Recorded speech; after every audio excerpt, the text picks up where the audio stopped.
Yo, Hendo here with Average Dude Softball. Today we're bringing you the Axe Flared Handle Avenge Pro. This is the newest model where it might be hard to see in the video, but hopefully you can tell here, the handle's not nearly as flared. We'll get this thing right up in the camera for you, but it doesn't have as big of a stick out as the previous bats. I'm gonna tell you right now, so far in hand, definitely feels a lot more comfortable, excited to put some swings on it. This video is gonna be a little different than the previous ones you've seen on our channel.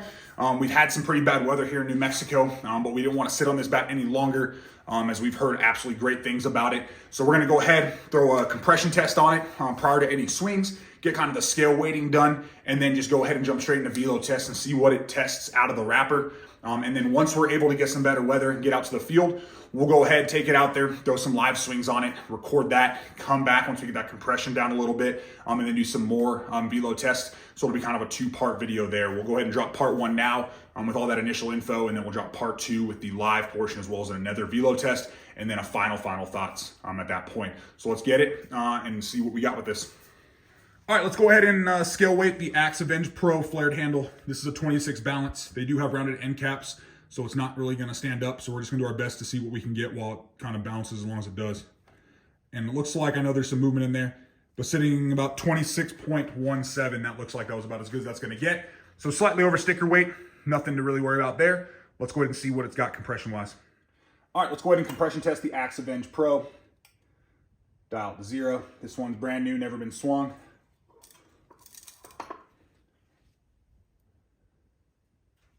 And it's sitting exactly on 240. Let's see what the other side gives us.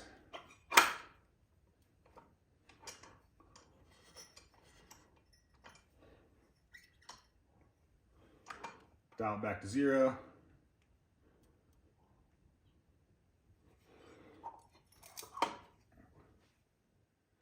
And sitting right at 250. So we'll go ahead and do the velo test, see where we're at. And then like we talked about, we'll get some live swings on this thing here in a couple weeks if we can get some better weather and see where we're at there.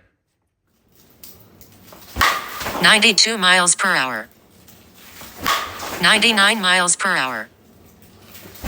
97 miles per hour. 98 miles per hour. 97 miles per hour. 95 miles per hour. 100 miles per hour.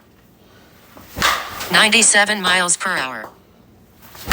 105 miles per hour. 102 miles per hour. 105 miles per hour. 103 miles per hour.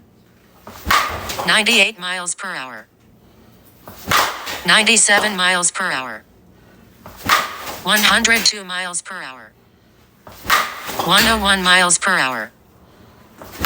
103 miles per hour. All right, we were able to get the velo test complete with the Axe Avenge Pro flared handle model. We also did the compression test and scale weight the best we could with this rounded end cap. And all in all, I'll tell you that in the past, the biggest thing keeping me away from the Axe bats has been the handle. I didn't like the giant Axe handle that they had on there at that point. I know that was kind of their signature, but I could never find a good feel for it. However, the bats all seem to have very good exit velocity, a great feel, big sweet spots, and this bat's no different. Straight out of the wrapper, able to hit triple digits pretty darn quick. I think it was third or fourth swing in the triple digits. Able to get to 105, which is, I believe, tied for the fastest we've had up to this date with a couple of the Louisvilles, and I believe the one-piece Suncoast. I have to go back and look. But all in all, I know we didn't get a chance to go out live and swing this thing at the fields, but this is definitely something I'm gonna throw in my bag. Take it out to league. We have about 2 weeks left of league out here in New Mexico to get some swings out there live as well. See if I can't get some of those at bats recorded, upload them here as well. But if you were worried about the Axe handle before, I'll tell you right now, this one's barely noticeable, very comfortable, bat swing smooth. And I would definitely recommend giving this thing a try. Does not require really any braking at all. Tested nice and low at about that 250 mark. And it's holding right there at that 250. Again, only about 30-40 swings off the tee, but we'll see what it does with more and more swings, and then we'll bring you a part two once we can get this thing out to some live BP.